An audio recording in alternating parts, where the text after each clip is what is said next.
मेरे साथ उपेंद्र कुशवाहा जी हैं। बता दें कि विधिवत तौर पे इनको राज्यसभा भेजे जाने के लिए नाम अनाउंस कर दिया गया है।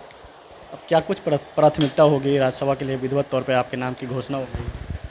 अरे प्राथमिकता तो बिहार का डेवलपमेंट है ना। बिहार को विकसित राज्य की श्रेणी में शामिल किया जाए, क्योंकि प्रधानमंत्री जी ने कहा है कि देश को हम विकसित राष्ट्र बनाएंगे। तो देश विकसित राष्ट्र बने, बिहार विकसित राज्य बने, तो इस दृष्टि से काम करना। और जहाँ तक राजनीति का सवाल है तो 2025 में एनडीए की सरकार फिर से बिहार में आए, इस बात के लिए मजबूती से काम करना, एनडीए के लिए मजबूती से रणनीति बनाना, तो मुख्य रूप से यही चीज़ें हैं जिस पर काम करना है। ये आपको ये काराकाट से चुनाव लड़े, लेकिन आप हार गए काराकाट से, लेकिन आपको राज्यसभा भेजा जा रहा। अब किस तरीके से रहेगा, किस तरीके से रणनीति देख रहे हैं एनडीए की जो? एनडीए की रणनीति हमने कहा ना कि 2025 में हम लोग बेहतर रणनीति बनाएंगे, एनडीए के सभी साथी मिलकर, और 2025 की जो चुनौती है उससे हम लोग निपटेंगे और फिर से एनडीए की सरकार बिहार में बनाएंगे। लवकुश समीकरण कहा जाता है कुर्मी और कुशवाहा को साधने के लिए। 2005 से आप नीतीश कुमार जी के साथ में रहे, 2005 के बाद अलग हुए, लेकिन अब किस तरीके से रणनीति 2025 में देखेंगे? अब संजय झा को राष्ट्रीय कार्यकारी के अध्यक्ष बना दिया गया है। देखिए, पूरा का पूरा एनडीए, अगर इसकी बात आप करते हैं तो समाज के सभी वर्गों को जोड़कर ले चलने की कोशिश एनडीए में है और आगे भी यही रहेगी।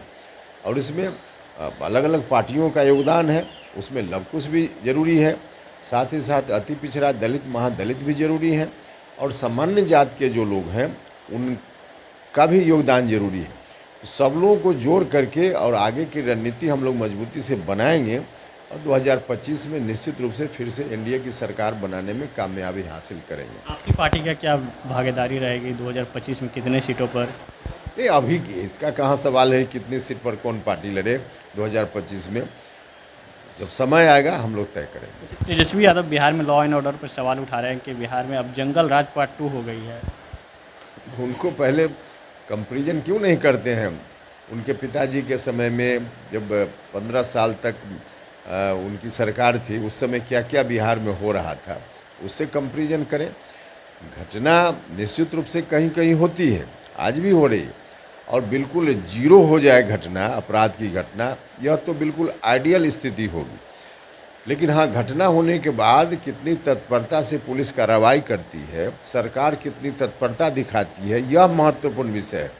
और इस पर गौर कीजिएगा तो निश्चित रूप से चाहे सरकार हो या पुलिस प्रशासन के लोग, सब लोग तत्परतापूर्वक ऐसी घटनाओं के बाद कार्रवाई करते हैं, और कुल मिला कर उस समय से तो लाख गुना बेहतर स्थिति आज है, और बेहतर हो इसके लिए कोशिश जारी है।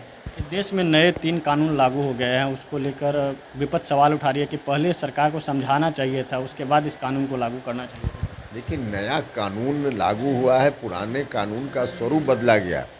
अंग्रेज़ के समय से कुछ कानून चल रहे हैं जो उस समय बनाया गया, और उस कानून को हूबहू लागू करने में थोड़ी परेशानी भी अभी हो रही थी। तो इसलिए उसमें संशोधन करके नए कानून नए स्वरूप में लाए गए हैं। धीरे धीरे लोगों को जानकारी हो जाएगी, और प्रशासन के लोगों को इसके लिए इंटरनल जो प्रशिक्षण की बात होती है वो अपने हिसाब से सब सरकार कर रही है, और धीरे धीरे लोग भी अवेयर हो जाएंगे। ये थे उपेंद्र कुशवाहा। बता दें कि इनको विधिवत तौर पे अब राज्यसभा भेजे जाने का नाम अनाउंस कर दिया गया है। अब देखना होगा कि आगे क्या कुछ करते हैं। सहयोगी रोहित के साथ विवेक रंजन, न्यूज़ डेस्क, पटना। घर के लिए ग्रोसरीज की जरूरत हो या चाहिए फल और सब्जी, डेयरी या बेकरी प्रोडक्ट्स चाहिए या beverages, snacks and branded foods चाहिए हो या ब्यूटी प्रोडक्ट्स, अब इनके लिए अलग अलग दुकानों की तलाश हुई खत्म, क्योंकि रांची में खुल गया है केस्टो मार्ट, जो रखे आपका और आपके बजट का ख्याल। हर सामान पर 5% की छूट, होम डिलीवरी की सुविधा भी।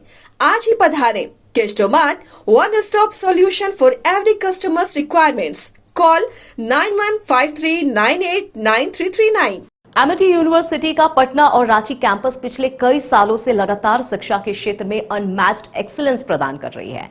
यूनिवर्सिटी रिसर्च और इनोवेशन और के कल्चर को बढ़ावा देती है, और यही कारण है कि यहाँ के शिक्षकों और छात्रों ने मिलकर अब तक 1000 से ज्यादा रिसर्च पेपर और 100 से ज्यादा पेटेंट फाइल किए हैं। 26 से अधिक पेटेंट पब्लिश्ड हुए हैं और 3 पेटेंट ग्रांट भी हो चुके हैं।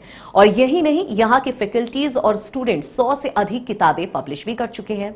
यूनिवर्सिटी के दोनों ही कैंपस में स्टूडेंट्स को कॉर्पोरेट प्लेसमेंट प्रोसेस को क्रैक करने के लिए ट्रेनिंग दी जाती है और इसलिए एमिटी यूनिवर्सिटी अपनी स्थापना से ही देश विदेश के कई जानी मानी मल्टीनेशनल कंपनीज जैसे अमेजॉन, एक्सेंचर, जेपी मॉर्गन और GPT, TCS, Wipro, ITC, federal bank, Hindustan Unilever जैसे 180 रेप्यूटेड कंपनीज के लिए रिक्रूटमेंट की प्रेफर्ड चॉइस बन गया है।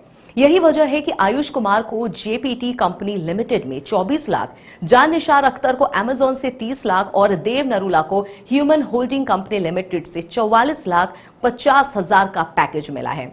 वहीं सुमन गुप्ता को पालो ऑल्टो में मिले 47 लाख के हाईएस्ट पैकेजेस से यूनिवर्सिटी ने बिहार और झारखंड में एक नया रिकॉर्ड कायम किया है। नए अनुभव, जोश और उमंग का बेजोड़ संगम है छोटा नागपुर वाटर किंगडम। यहां आपको पुल पार्टी से लेकर वाटर वेव का होगा एकदम नया अनुभव। सबसे ज्यादा स्लाइड वाला राज्य का पहला वाटर पार्क का नाम है छोटा नागपुर वाटर किंगडम। तो परिवार के साथ आए रातू फन कैसल के पास स्थित छोटा नागपुर वाटर किंगडम।